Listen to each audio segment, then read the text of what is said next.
In this video, I want to show you how you can construct a position versus clock rating graph when all you know is the velocity versus clock rating graph.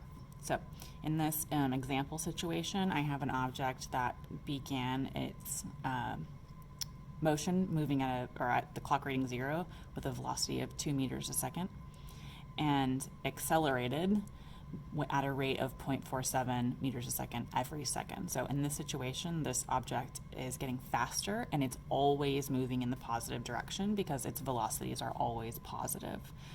So maybe I got this number from actually measuring it with a motion sensor, or somebody had already measured that number for me and it was provided, something like that. So before I can really do anything, I really need to know precisely what the velocity of this object is at least, I would say, 5 or 6 different clock readings. So I know that at 0 seconds, the velocity was measured as 2 meters a second. So let's figure out what the velocity was after 2 seconds have gone by. And maybe your scale is only increasing by 1 or 3 or some other number. That's kind of your choice. I just went by 2s. So at 2 seconds, this acceleration, or the slope of this model, tells me that every single second the velocity is increasing by 0.47 meters a second, which means that after 2 seconds I've added 0.47 meters a second twice, which means that here this new velocity is going to be twice 0.47, and then I still have to add in the 2 that I started with. So I'm starting at 2, I'm adding 0.47, I'm adding 0.47.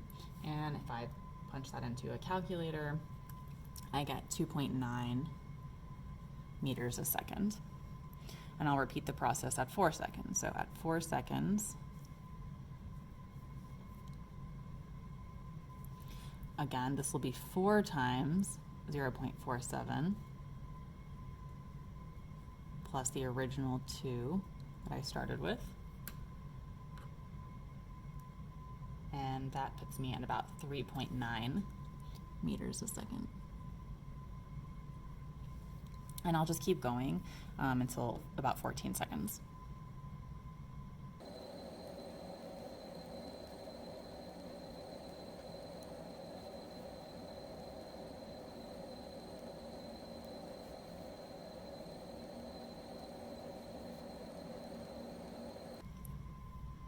All right, so I have at least a handful of actual velocity values at specific clock readings.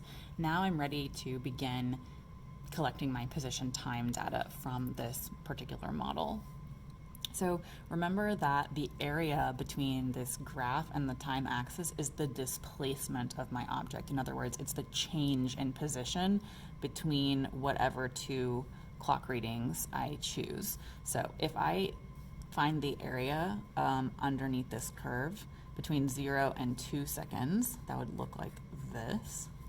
And that area will tell me the displacement, or the change in the x position, right? If it's moving along an x-axis or some kind of line, from 0 to 2 seconds. And then I just have to use some geometry. So in this situation, I'm going to treat this as a trapezoid.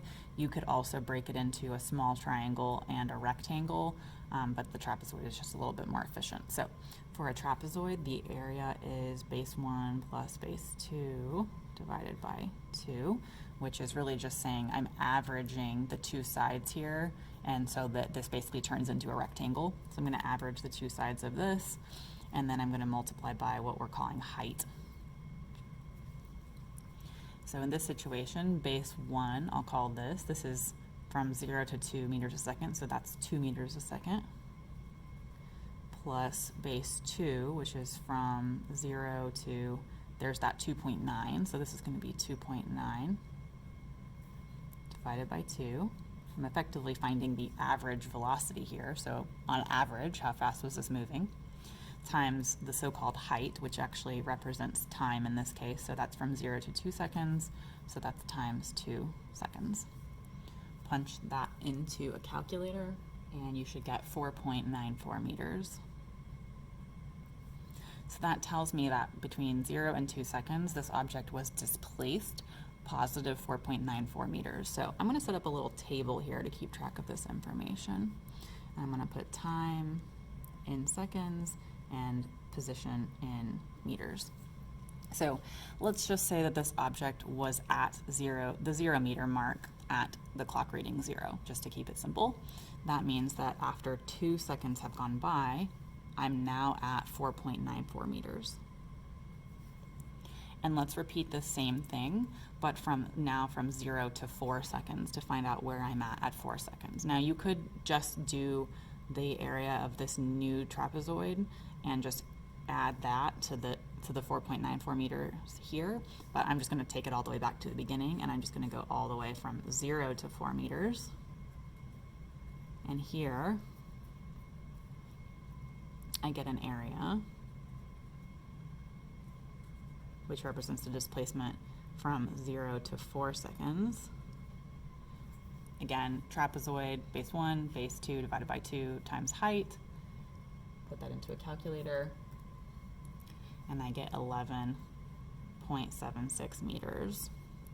So if I started at the 0 meter mark and in 4 seconds was displaced 11.76 meters, I am now at 11.76 meters. And I'm just going to repeat that process. So from 0 to 6 seconds, the area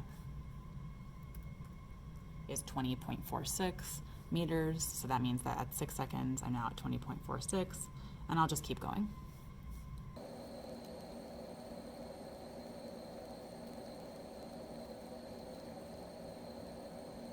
All right, I think that's enough data. So now that I have basically my position versus time or versus clock reading data, I can go ahead and plot it over here. So you could do this on a computer as well. I think Desmos is a great option. Or if you're familiar with Excel or Google Sheets or something like that, go for it. I'm just going to plot it by hand for example purposes. So 0 seconds, we're at 0 meters. 2 seconds, we're at 4.94, and the maximum I'm going to get to at 12 seconds is about 60. So let's see how I can scale this. Let's see, 10, 20, 30, 40. I think I can do that. So I'll go 10 meters, 20, 30, 40, 50, and we'll squeeze in a 60 up here. All right, so at 2 seconds, we're at 4.94. That's about here. 4 seconds, we're at 11.76. And then at 6 seconds, we're at 20.46 meters. 31.04. 43.5. And then 57.84 meters at 12 seconds. All right, and really if we did plot this more precisely using some actual computer software, I think that would be nicer, but hopefully you can see here that there is kind of this curve, this best fit line through here, and just to make sure that this is what we expected, this looks like an object that started out moving because the slope of this graph right here is not 0 to start out with. So it's already moving, which that makes sense. And then as I follow along this curve, my slope is just getting steeper and steeper. So that looks like something that is increasing its velocity, which I see here. And I also see that it's traveling in the positive direction, which makes sense because all of these velocities were positive. And now I have my more precise position versus clock reading graph, and I can answer some questions about maybe where's the car at 9 seconds or 11 seconds or even further in the future like 27 seconds or something like that.